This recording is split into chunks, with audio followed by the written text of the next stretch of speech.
tes belles familles là. Est-ce qu'il y a maintenant belle famille même? Hein? On vit dans ce monde entier, il y a belle famille. Hey, foutez-moi la paix en fait. Oh, oh, cahier. Bon, bref. Princesse. Non, non, non. Désolé. Désolé, désolé, désolé. J'ai dit désolé. Désolé pourquoi? Je comprends qu'aujourd'hui tu vis euh, dans un environnement parce que des fois, il y a les gens qui sont tout le temps dans leur belle famille. Le fils est tout le temps avec ses parents et toi, tu es obligé d'être là avec eux tout le temps. Et puis, des fois, il y a des tensions avec la belle famille et tu cherches des moyens pour vraiment te réconcilier avec eux parce que tu ne sais plus quoi faire, t'en as marre, tu es passé par là, tu t'es courbé, tu t'es pas courbé, tu as fait ceci, tu n'as pas fait ça et ça ne marche pas. Écoute-moi, c'est très, très, très, très délicat. C'est très, très, très délicat les tensions avec les belles familles. Très délicat. Mais par contre, il est possible d'apaiser les conflits et créer une relation vraiment harmonieuse. Oui, il est possible. En fait, pourquoi je dis cela? Parce que s'il y a des tensions dans la belle famille aujourd'hui et que tu n'arrives pas à te réconcilier avec eux et tu n'arrives pas à les gérer, tu n'arrives pas à résoudre les choses efficacement, c'est parce que quand tu es rentré dans cette famille-là, tu es rentré avec une autre mentalité qui ne correspond pas à leur mentalité. Oui, c'est pour ça que je vous dis tout le temps que quand vous rentrez dans un couple, quand tu rentres dans un couple, cherche à connaître les, les, les, les hauts et les bas, je vais dire ça comme ça, ou bien je vais dire les cultures, les rouages, tout ce qui se passe dans l'autre famille. Et fait à telle enseigne que le monsieur aussi connaisse tout ce qui se passe dans ta belle famille. C'est vice-versa, cette vidéo-là. Il n'y a pas que pour les princesses, il y a aussi pour les hommes. Il y a des hommes qui souffrent aujourd'hui par rapport à leur famille et belle famille parce qu'il y a des tensions qu'ils n'arrivent pas à, il n'y a pas de réconciliation. Ils sont là et du coup, quand une belle-sœur ou un beau-frère pointe son nez, lui, il prend ses clics et ses claques, il part, ou ainsi de suite, c'est vice-versa. Et je comprends aujourd'hui que c'est ce que nous vivons beaucoup. Il y a des belles familles. Moi, j'en ai vu, hein. J'en ai vu plusieurs. Des fois ici, je me demande, mais comment les gens peuvent vivre ainsi? Je ne comprenais pas, mais c'est vraiment en Europe. C'est pour ça que je dis que chez nous en Afrique, c'est les familles qui se marient. Donc, d'où quand il y a quelque chose, les familles se mettent ensemble pour réconcilier les tensions dans les couples. Maintenant, on est en Europe. Ok, j'ai concocté quelque chose pour toi pour te donner quelques moyens de comment te réconcilier à ta belle famille pour efficacement. Maintenant, voici la première chose. La première des choses, c'est que c'est comprendre les sources du conflit entre ta belle famille et toi. Oui, c'est de comprendre. Est-ce que le problème, ou je vais dire, j'ai pas prononcé ce nom-là. Est-ce que c'est parce que tu poses des limites dans ton couple? C'est d'où viennent ces conflits ou bien c'est parce que vraiment il y a plein de choses qu'il faut chercher à comprendre. Il n'y a pas de fumée sans feu. S'il y a le feu, c'est parce qu'il y a la fumée. OK? Donc c'est il s'est passé quelque chose. Soit il y a eu des malentendus qui sont incompréhensibles. Parce que des fois, les gens quand vous parlez, vous ne prenez pas le temps de vous comprendre. Et les malentendus naissent comme ça. Et puis, vraiment, vous vous trouvez dans des tensions qui n'ont ni fait, ni tête, ni queue. Soit c'est une jalousie, soit c'est la jalousie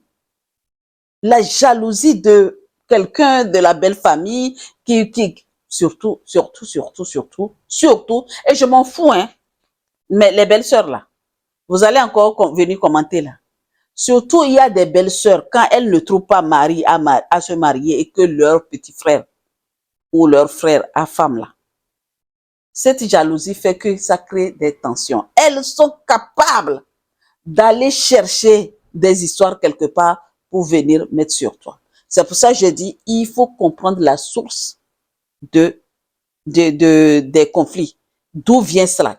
À quel moment ça a commencé pour vraiment naître une grosse tension? Parce que si tu prends le temps, depuis là, tu ne comprends rien, tu es là et tu ne cherches pas, eh bien, ça va continuer à grossir, grossir, grossir. À un moment donné, tu seras vraiment, voilà. Maintenant, il faut que tu adoptes une posture d'apaisement, une posture d'empathie, une posture de bienveillance. OK? Il faut que tu aies une posture où tu évites les confrontations. Pas des réactions impulsives. Non. Quand il y a quelque chose là, c'est vrai que ce n'est pas évident. Hein. C'est pas évident, hein, princesse. C'est pas évident d'avoir cette posture-là. Hein, parce que c'est toi qui es. Alors là, c'est toi qu'on n'écoute pas. C'est toi qui es. Et on te dit de prendre la posture d'empathie. Prends la posture d'empathie pour comprendre leur point de vue, en fait. C'est que, pour sauter là, il faut mieux reculer. Il faut bien reculer avant de sauter. Sinon, tu vas sauter pieds joints, tchokom, dans leur histoire. Observe. Bien. Et il y a quelque chose que j'ai à te dire. Troisième point là. Établis bien les limites claires. L'ingérence des belles familles dans les foyers là, ça pèse trop le couple. Ils aiment ça. Quand il y a quelque chose, ok, les belles familles, ils ont tendance à vouloir venir vous donner des conseils. C'est très bien. C'est bien. C'est bien. Par contre, comme je dis, deux familles se marient, c'est les deux familles qui gèrent. C'est pas qu'une seule famille vient tout le temps dans la maison pour dire oui, je suis venu pour vous conseiller parce que ça. Vous savez quoi, princesse, tu sais quoi ce que tu vas faire? Ok.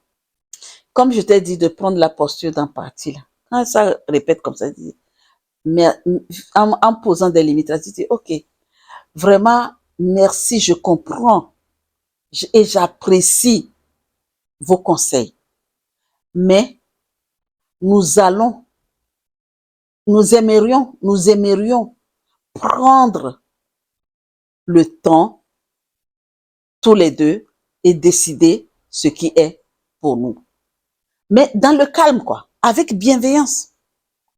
Il faut toujours lui dire que tu apprécies. Il faut dire que merci. Il faut rester dans la gratitude. Dis merci. Il y a des gens qui viennent conseiller avec arrière-pensée, ça on le sait. Mais il y a des gens qui viennent conseiller avec une bonne intention. Ne reste pas dans l'idée ils sont venus avec arrière-pensée. Reste toujours dans la bonne intention qu'ils sont venus. Même si cette personne est venue avec des arrière-pensées, les pensées saugrenées là, l'univers mettra la bonne intention dans son cœur. 4. Implique ton partenaire, ton chéri. Implique ton chéri dans ces histoires-là. Parle avec lui. Dis-lui ce qui ne va pas. Il faut que lui aussi, il aille dire à sa famille que, écoutez-moi, ça suffit. On en a marre de ça. Arrêtez ça, s'il vous plaît. Si c'est là qu'ils ne sont pas d'accord, là, on s'en fout. Ton mari t'aime ou pas? J'ai fait une vidéo un jour. Il y a une sœur qui m'a écrit pour me dire que je me suis mariée avec un Waïti. On a eu tel nombre d'enfants. Ça s'avère que la famille, les beaux-parents là, sont en train d'insister pour qu'il aille se marier avec aux yeux bleus et une blonde, les cheveux blonds et tout ça là. Bon, vous allez comprendre ce que je dis. Que ces enfants-là qu'elle a, les 4 enfants qu'elle a là, comme le sang est mélangé là, ça ne leur plaît pas. C'est comme ce n'est pas eux et leurs petits-enfants. ils veulent vraiment, et c'est devenu, il y a une tension à la maison. Et le monsieur, comme il écoute beaucoup sa famille et qui n'a pas, je ne sais pas quoi, je ne sais pas comment donner, quel terme vous donnez sur ça. Il n'a pas la niaque, il n'arrive pas à monter, à regarder ses parents et leur dire arrêtez. Ça continue à miner la sœur. Et la sœur veut avoir des conseils. Qu'est-ce qu'elle doit faire? Parce que vous savez que quand tu es, nous, on n'est pas dedans. On trouve des conseils. Mais quand toi-même tu es dans ça là, tu ne trouves pas de conseils. Il y a eu quelqu'un là qui dit, mais si son mari l'aime, il faut qu'elle s'en foute pas mal. S'ils sont amoureux, oui, je sais qu'ils sont amoureux, mais le monsieur n'a pas la niaque, n'a pas le cran de parler à sa famille. On ne dit pas d'aller crier sur sa famille, mais c'est de parler avec sa famille, à sa famille avec beaucoup de bienveillance et respect. Donc, dis à ton mari, quand les choses ne vont pas là, quand il y a ce genre de tension dans la famille, avec ta belle famille là, dis-lui, tu sais là où je suis arrivé là, je dépose les armes. C'est à toi de juger, jurer et continuer avec eux. Mais franchement, s'il ne te suit pas et que tu vois que ta vie est en train de défiler devant toi comme ça là, c'est à toi de prendre une autre décision parce que ta vie est très, très, très importante. Tu vois les tensions, les conflits et tout ça là, qui rendent les gens malades. C'est pour ça aujourd'hui, tu vois qu'une femme, elle est dans un couple, on dit, ouh là là, qu'elle est malade. On n'a pas eu le temps là. Ça, c'est pas bon pour ta santé. C'est à toi de prendre une décision. D'accord? C'est gérable. Mais le monsieur doit vraiment être le médiateur. Le monsieur doit prendre le temps de regarder ce qui ne va pas. Et être, je ne dis pas d'être d'un seul côté, être des deux côtés et régler les choses. Maintenant, si vraiment tu parles que il ne fait pas, tu trouves, et puis à un moment donné, tu as trouvé les terrains d'entente, tu vas chercher les gens, dire voilà, maintenant je veux vraiment, j'ai besoin de vous. Voici, identifie toutes les activités, tout ce que tu dois faire. Fais des repas, invite-les pour désamorcer les bombes, fais tout ça là. Si ça ne va pas, franchement, ma chérie, tu connais. Maintenant, ne laisse pas la rancune s'installer. C'est ce que je suis en train de dire. Ne laisse pas ces émotions-là installer dans ton corps parce que c'est du poison en fait. Quand tu laisses la rancune s'installer, les émotions de colère, l'émotion de colère, l'émotion de haine, l'émotion de... Tu vas tomber malade, princesse. Ne donne pas l'opportunité à cela. OK? Quand le dialogue ne suffit pas, quand tu as fait tout ça là, ça ne suffit pas, comme je t'ai dit, à bon entendeur, salut.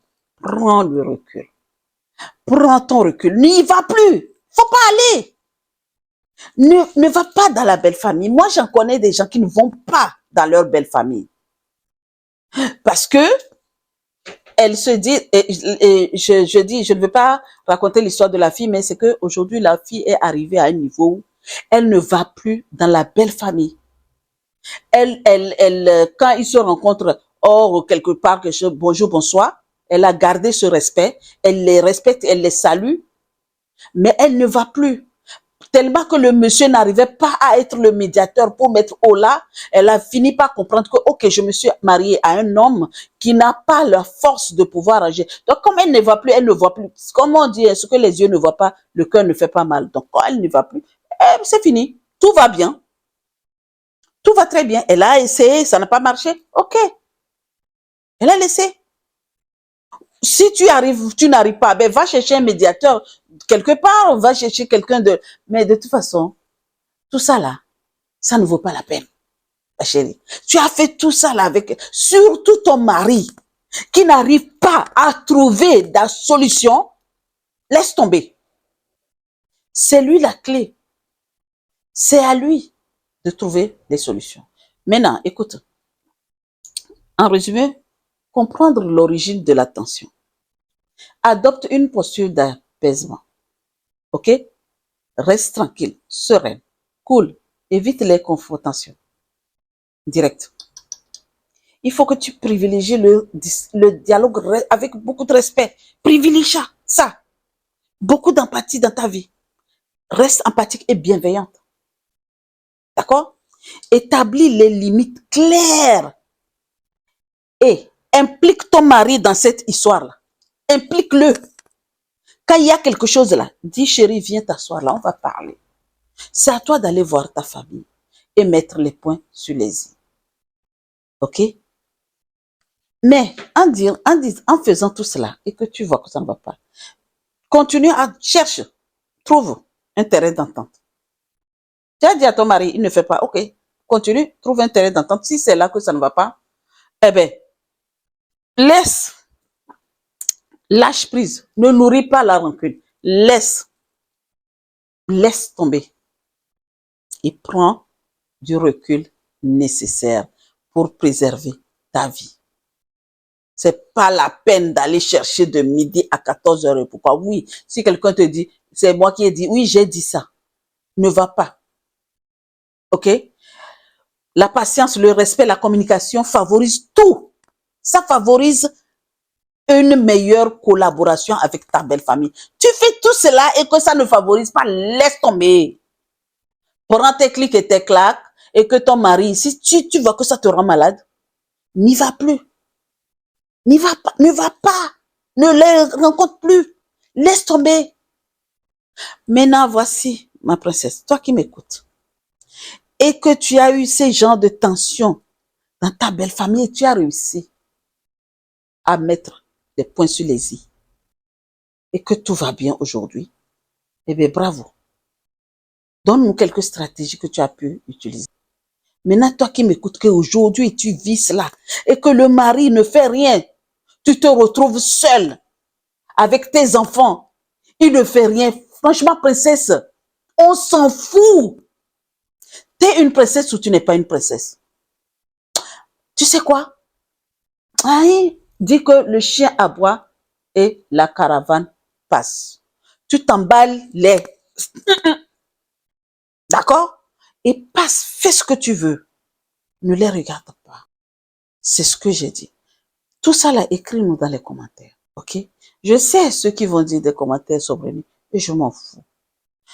Maintenant, dans tout ce que je t'ai dit là, dans toutes les clés que je t'ai données là, dis-moi quel aspect, qu'est-ce que tu souhaites aujourd'hui améliorer tout de suite dans l'immédiat en étant dans cette situation. Sur ce, mes princesses, je vous souhaite une très belle journée et vous dis à très très vite pour une nouvelle vidéo. Merci.